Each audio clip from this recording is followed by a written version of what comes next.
Okay, guys, we're back.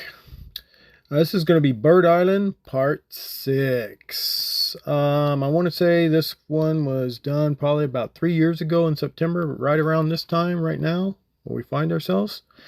And so September is always a good time to fish Bird Island. So here we are. We put in pretty early in the morning this day. I want to say it's between 6:30 and 7 o'clock that we put in. So I put in a little bit earlier than what I normally do. And we're going to head out and we're going to fish the grass flats behind Bird Island for redfish. I think what I put in the video here is probably about 4 of them.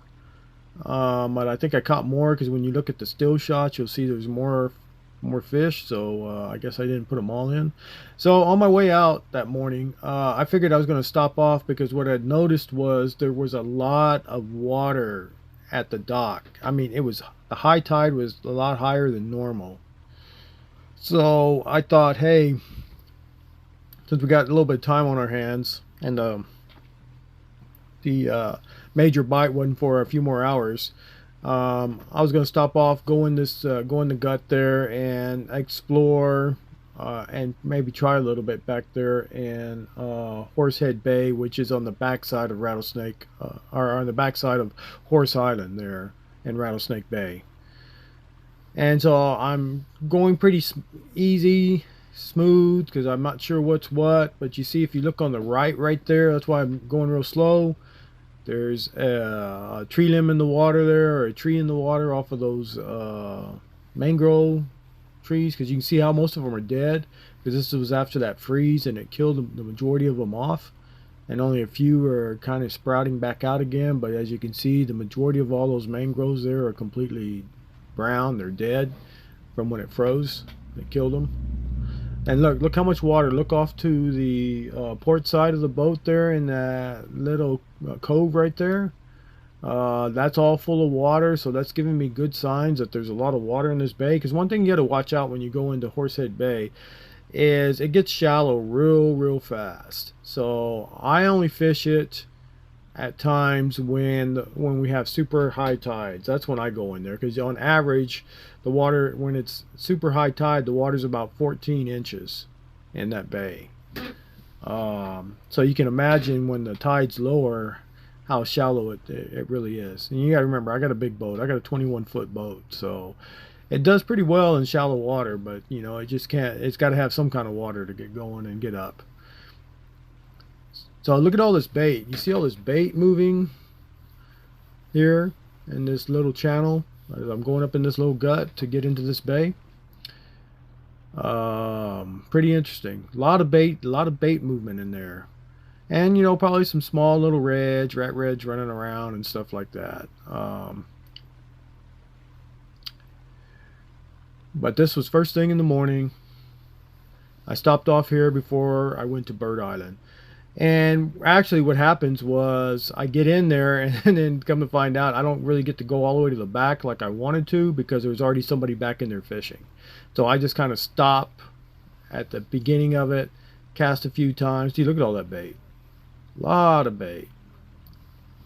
And I cast a few times. Me and Cassie, we cast a few times. We don't really see anything. Because where I wanted to go further in, but since I already saw somebody was in there, I didn't want to mess up their drift, so I didn't want to go back there.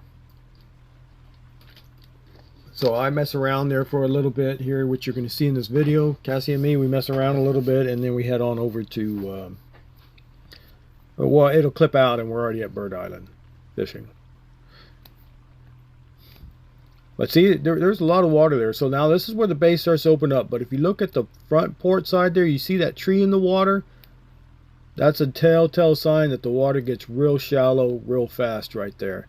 And I'm going to run right upon a really big mud bar right here before I get up. Because I see it, and then I'm looking in the water. It looks like it's deep enough for me just to idle through there.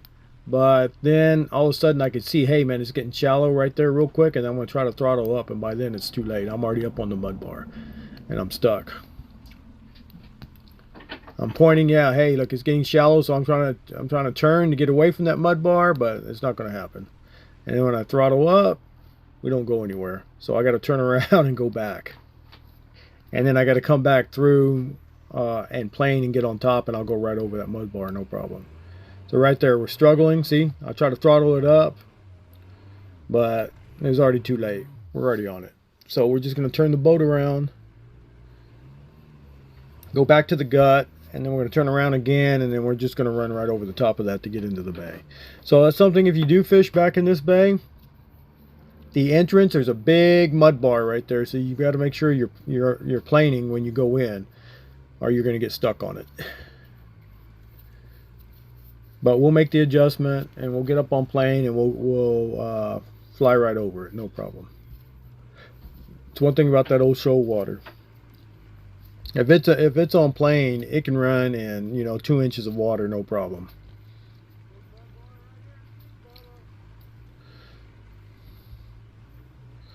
But you see the tree limb? Now it's on the starboard side of the boat there, the big tree. Well, it's more of a tree limb. It's probably like a tree.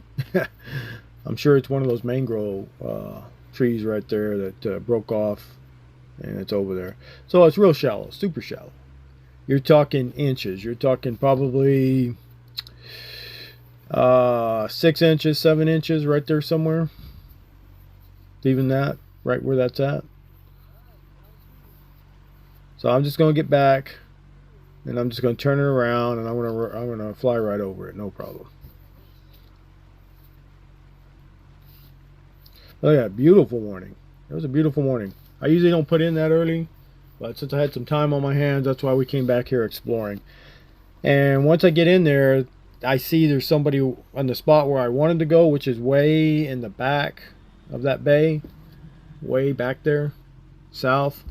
But there's already somebody out there drifting, and so I just stopped. So right here, we'll fly right over that, no problem. That old shoal water, boy, it does the trick in shallow water. No issue there, man. Look at that. So we're in the bay. This is Horsehead Bay. This is on the backside of Horse Island in Rattlesnake Bay. You're on the backside of it. It's a pretty big bay back here, but like I said, you gotta have a good super high tide to fish that. If you're in a big boat, if you're in a small one, a little scooter or something that's a 14 or 15, you can probably fish it pretty much anytime you want to. But I only go in there when I see there's a good super high tide, that there's a lot of water in the bay. So that's why I'm pointing. You can't see it in the camera view, but there's a boat way out there in the distance off to the left, and they're already, looks like they're already drifting is what it looks like. So so I'm just gonna turn in here, right here somewhere, and I'm gonna stop, and we're gonna make a couple of casts, but we don't really see anything going on. And then we're gonna head back to the gut there, make a couple of casts there, and then after that it's we're behind Bird Island, and that's where we start catching them. But like I tell you guys, when I go out, I do like to do some exploring of places where I want to go back and fish. So I do like to explore it out before I actually fish it.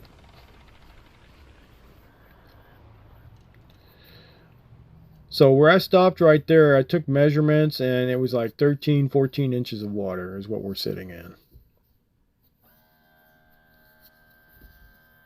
Picking the engine up. So the skeg's dragging on the ground.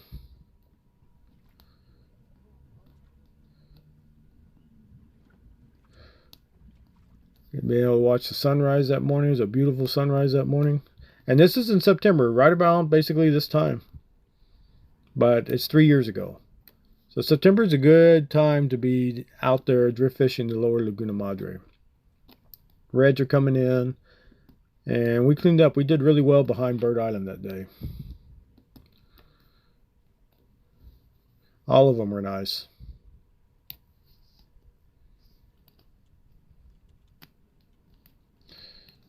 Cassie's getting ready to get her game on.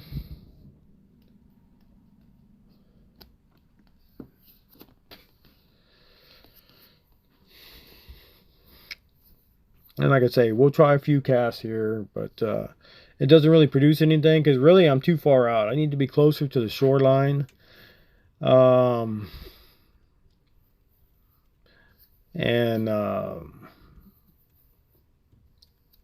because I'm sure they're pushing along that edge. Because the plan was to sit there and then let it drift, but then the current was drifting the wrong way. It wasn't pushing me towards the shoreline where I wanted to go. I was going out further, and that's not what I was, you know, intending. My intention was, the reason why we stopped there was it would, because you see the way the waves are moving? You see how they're moving towards the shoreline? Well, that's not what happened, man. The boat was going the opposite way. So the waves are moving one way and the current's going another way for some reason there. And so I'm just like, after we tried it a few little bit and it wasn't going the direction I wanted to go, I figured, well, what the heck, we'll just pick up and we'll go back to that gut where we saw all that bait moving. So I'm going to measure it out. I think it was like 13, 14 inches was what it was. It's pretty shallow there.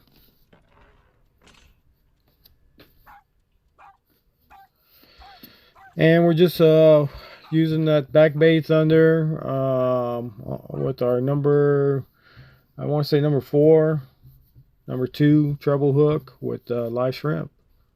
That's all we do on this day. It's a pop in the cork kind of a day.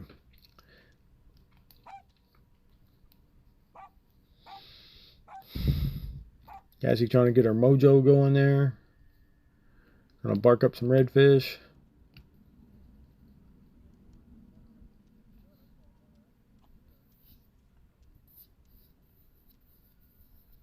But this is a really cool bay. A lot of people don't know about this bay back here. It's a really cool bay to fish in. Especially if you get further back in there. But like I say, just etiquette, rules of the water. If somebody's already out there, you don't want to just pull in and and start drift fishing next to them, man. Mess up their drift. You know what I mean? Just it should always be respectful, man. But you do have people that do that because they see a boat and then boom, they show up, and the next thing you know, 2 or 3 more show up. They're thinking, hey, this person's on the fish. They all want to get a piece of that. Kind of like when you're on the pier, when you used to fish the pier, and you start catching fish there, you're by yourself, and the next thing you know it, there's a whole bunch of people with their poles in the water all around you, man. And same thing down there at Game and Bridge, too. When I used to fish down there at Game and Bridge, once someone sees that you start catching, or you got a light plant, like if it's at night, and I take the light plant, and I'd set up the light plant, and it's just me at the beginning, throwing it out there, and then before I know it, there's people all around me, and they're all casting into the light. So everybody's using the space that you kind of wanted to mark out for yourself, and everybody wants to get some of that, So, but like I say, guys, just be respectful. If somebody's already out there before you are, then somebody's already out there before you are. I mean, you can drift in behind them if you want to, if you can get the currents going the right way. But here, as you can see, you see how the boat's going the opposite way. So that's why I pick up, man. It's not going the way I want to go.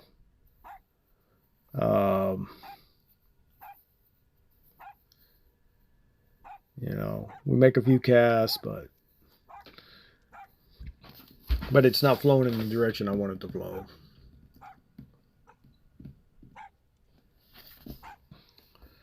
But it was a beautiful morning that morning. Beautiful September morning. Like they generally are down here. The humidity's starting to release. It's not as hot at night. It cools down in September already. So nights are a little bit cooler. Not 85 degrees at night every night. Cassie working on it. She's working on that mojo. But she gets red hot, man, when we get behind Bird Island. Let me tell you, she barks them up left and right over there.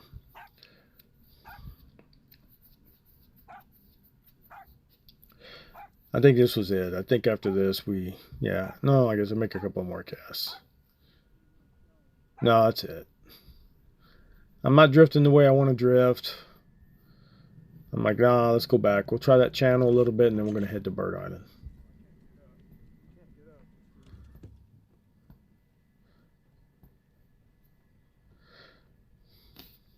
Just feeling it out in this area.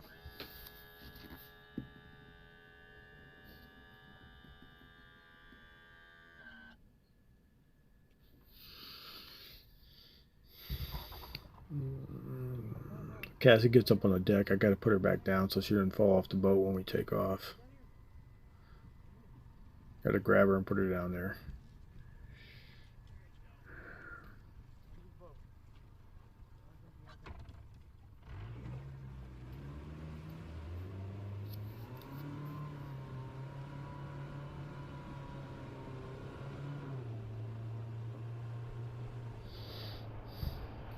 Yeah, that old shoal water, boy. I love it. I love that old boat. It does pretty good out there on in the flats, on the lower Laguna Madre. May not be the smoothest riding boat in the world, but when it comes to shallow water running, boy, that thing's tops. It does really well in shallow water. Performs really well. You'll see there'll be some more videos in the future that I'm going to cover that where I was in real shallow water, and that's in Rattlesnake Bay, where that boat performed really well. Back there way in the back of Rattlesnake Bay. But those will be upcoming videos that we'll be covering.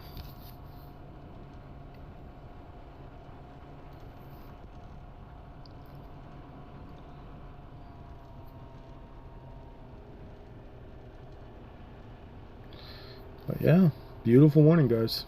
That was a beautiful morning. Sun just peeking up.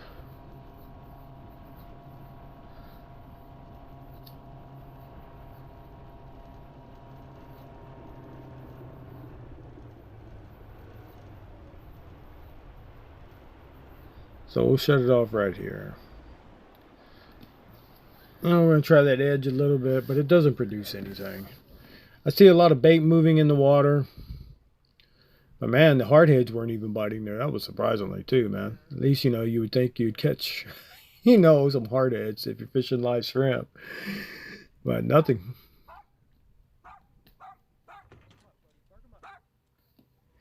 Nothing at all. But plenty of bait moving in the water. But man, just look how it devastated all those mangroves. Look at them. They're all dead there. Man, when we had that hard freeze, 3 years ago, man, it wiped the mangroves out, man.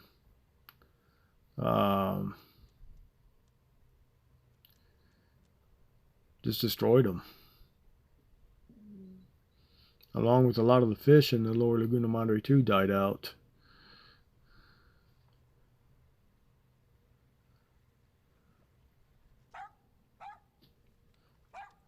But, I really think if you go back and you really work these edges really good, I think it'll produce.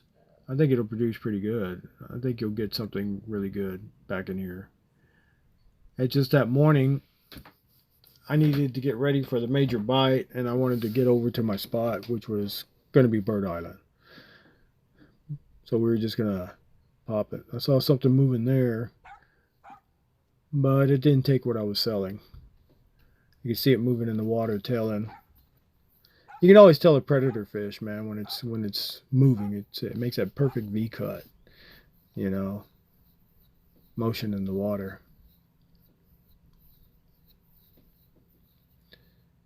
Yeah, look at that. It's a shame. All those mangroves. But nature is harsh. But I'm sure some of them came back from the roots by now. I'm sure it's probably just as big, if not bigger, out there by now, because this is 3 years ago. So September 3 years ago.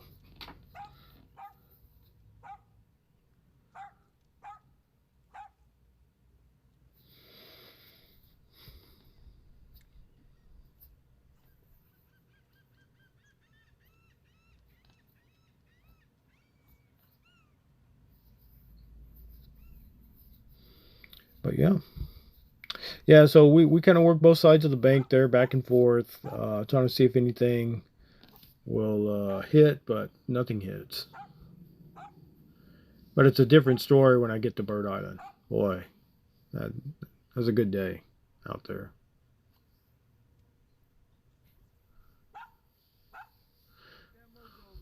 Cassie was red hot on barking up them reds.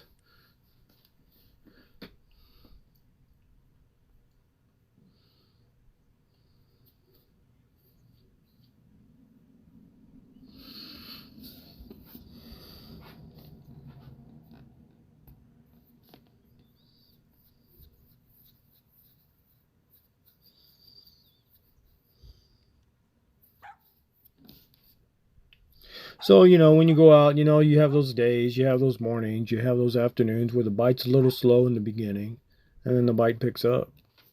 And you got to capitalize when the bite picks up. You got to capitalize on it because the bite's going to slow down again, and that has to do with barometric pressure, the barometer. Barometric pressure in the water is going to determine how long that the fish are going to stay biting. So if it's rising, it's good. Fish are going to be biting, but once it stabilizes, they're not going to be biting. They're going to stop biting. If it's falling, it's good. But once it drops and it stabilizes, it's they're going to stop biting. I mean, fish have always worked off of barometric pressure, man. With the changing of the tides, the rising and falling of the tides, and barometric pressure, all those combinations together determine how well and how long that the fish are going to bite. So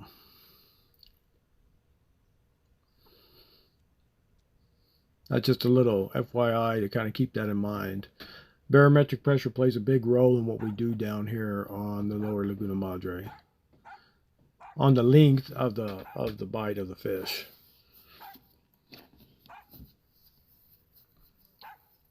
Because if you ever notice, I want to say your major bite and your minor bite either coincide with the rising of barometric pressure or the falling of barometric pressure. If you ever check your charts, along with the rising and setting of the moon and the sun, too. So they all tie in together. That's all I'm saying. Everything ties in together.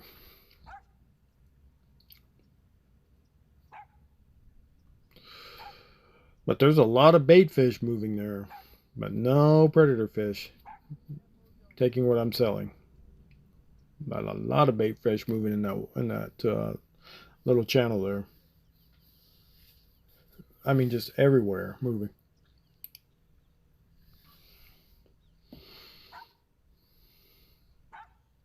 Cassie's already ready to go to Bird Island. She's like, let's get out of here. Let's go to Bird Island. For me, I'm hard headed, man. I want to try to stick to it a little bit longer and see if I can make something happen. See, she's already pacing, so she's ready to move on. Already making her rounds. So now, all right, now we're at Bird Island. This is where this is at. So I don't know what happened in this video where all the actual catching of the fish were. I don't know if there's an issue with the SD card, because what I have is I have where I've caught them, and then when you look, and as I play at the end, how I always play a recap at the end of all my videos, and all those recaps, it shows me catching them with the pole and still photos. So I don't know if for some reason the video part was corrupted on some of it and I couldn't get it. But most of them that you're going to see here, it's after I've already caught them. So that was a nice red that I caught right there. Nice big old red. I think it was a 26-inch red right there. Cassie barked up.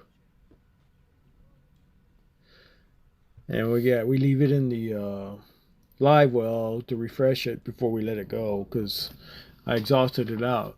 But we're right behind Bird Island. We're not even at Tommy's Hole, so we're closer to Bird Island. I mean, we're right behind Bird Island. That's where we're at. So we're in that little grass area that's only like 200-300 yards off of Bird Island. We're not all the way back in Tommy's Hole. We're not that far back.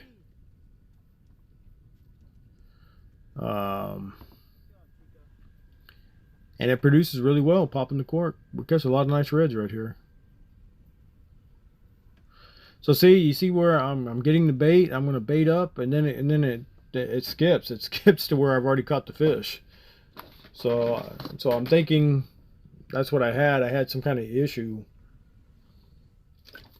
because I was looking on my. I usually store on my external hard drives. I got a big stack of them, and I was trying to find this when I did this, and I couldn't find it. I mean, it still may be on there. I just couldn't locate it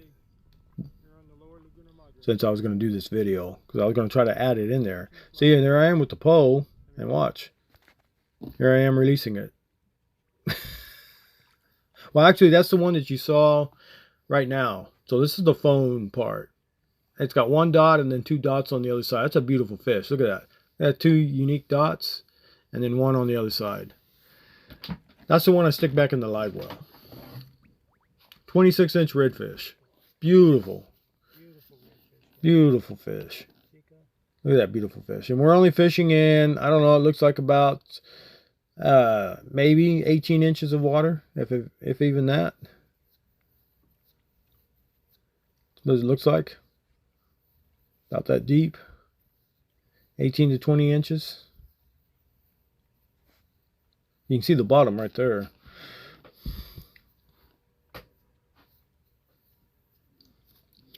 So I was trying to revive him because he put up a big fight before I got him in, because I wore him down pretty good. I thought he was bigger because just how much of a fight that he put up. Yeah, he had a lot of fight in him. I thought it was a bigger fish, a bigger red. But once I got him up there, he was only 26 inches. I measured him out. Which is nothing to balk at. That's a beautiful fish. I mean, that's tops when you're fishing out there in the flats. You know, 26, 27, 28. So we put him in there and we get him revived. That's what happens. And then eventually I let him go.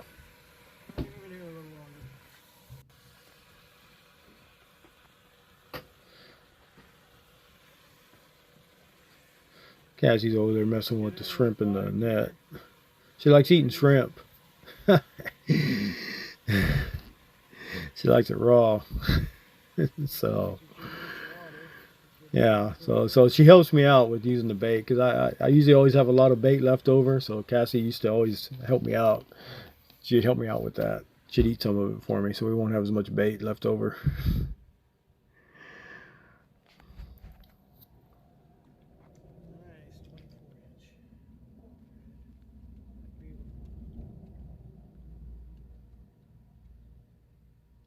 Look at that fish. Man, that's a beautiful red. I love that cool. Those two dots and then one dot on the other side. That's pretty unique.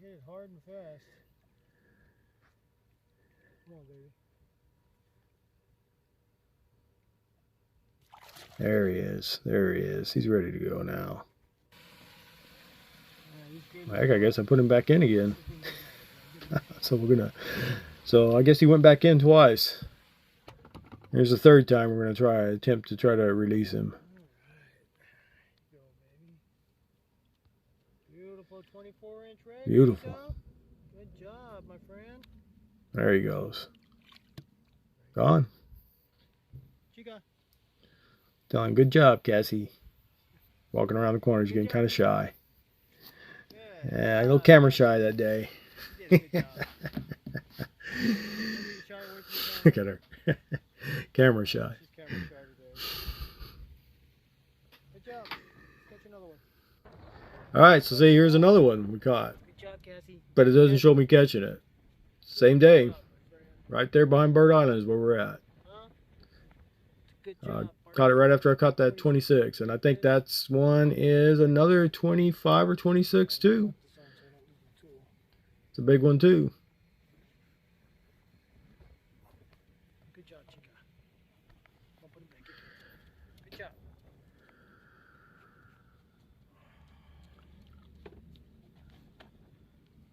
Yeah, another 26. So 2 26s in a row right there. A lot of power. Love the way it hit. Hit strong and hard.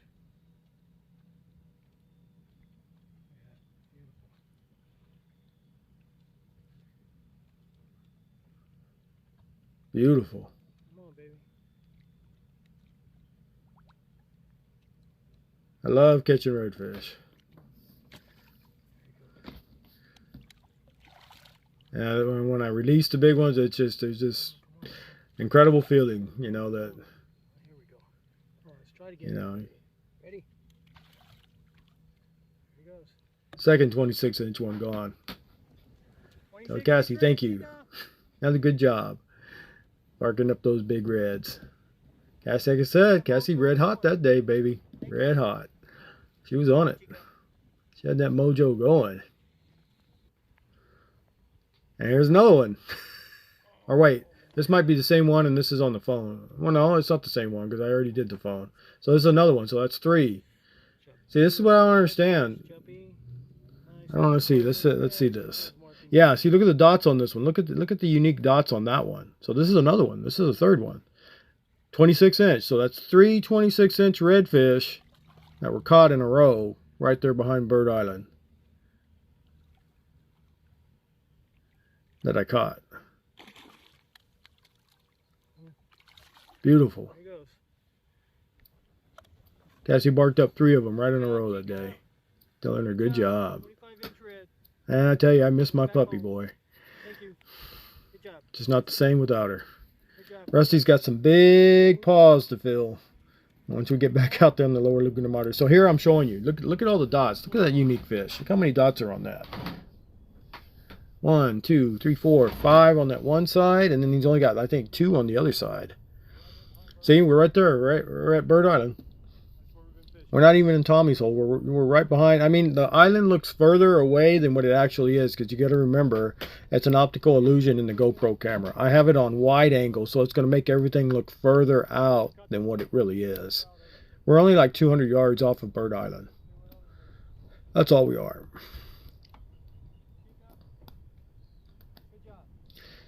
So, yeah. It was a good day there. And I think I only put maybe 3 in the video. 3 or 4 in the video. But when you see the still shots, I caught more than 3 or 4. I caught like 5 or 6 is what I caught. Oh, the reds. It was a reds kind of day.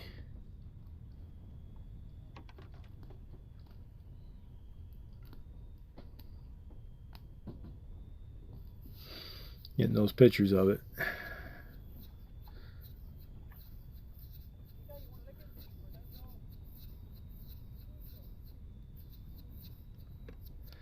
But 3 26 reds right in a row. 1, 2, 3, baby. Doesn't get any better than that. Right behind Bird Island.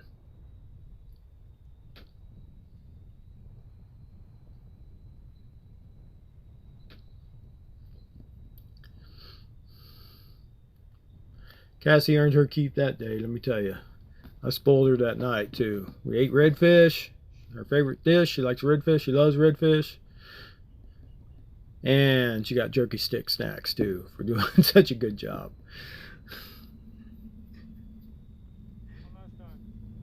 Her favorite jerky stick snacks from PetSmart that she likes. See, just look at that. Look at the spots on that. That's a beautiful red.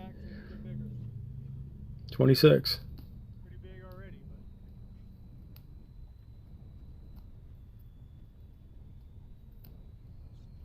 I'm telling you guys, September, good time to be out there drift fishing the flats. They're already coming in. September's a good time. I've always said, to me, you catch bigger quality fish more in the fall time down here than you do in the spring months. Fishing in the grass flats.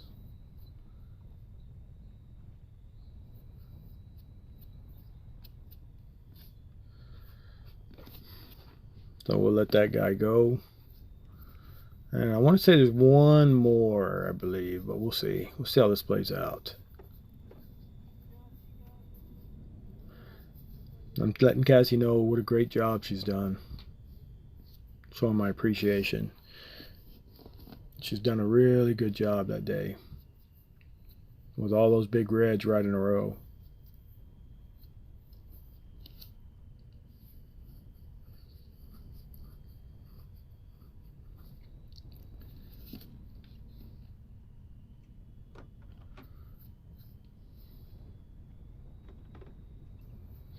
But yeah, right behind Bird Island, guys. I've been fishing this for over 30 years. It's been producing.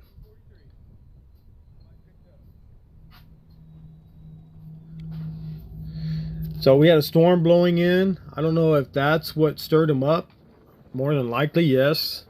But it went around us, so I didn't have to come back in. It started to come in, and then it kind of went to the west of us, and so we didn't really get any off of the rain. But you can see it was really pouring down heavy off in the distance.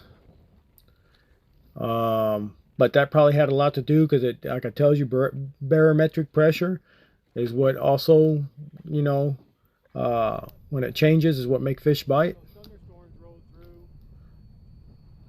So I guess we're going to end it here, guys. One of these days. Rusty and me will see you guys out drift fishing on the Lower Laguna Madre. Y'all have a good day. Thanks for watching.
this one. Good job, Chica. Good job, little Chica. Let's put it back in the water. Oh, yeah, Chica. It's a beautiful 24-inch redfish, buddy. Look at that. Beautiful color. Nice and healthy.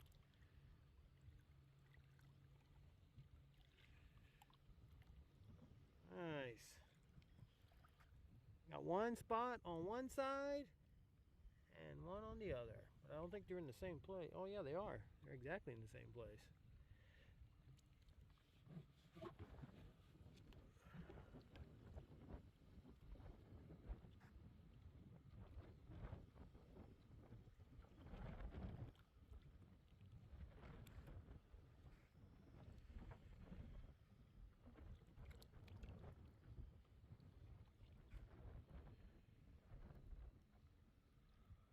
Come on, baby. Come on.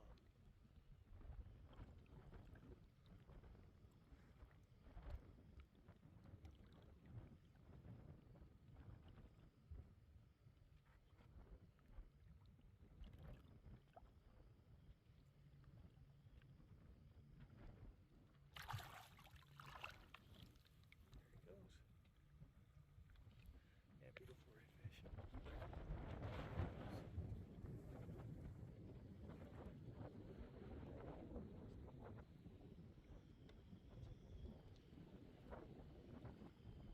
He already hit himself somewhere. Okay. Good job, Chico. Mark up another one.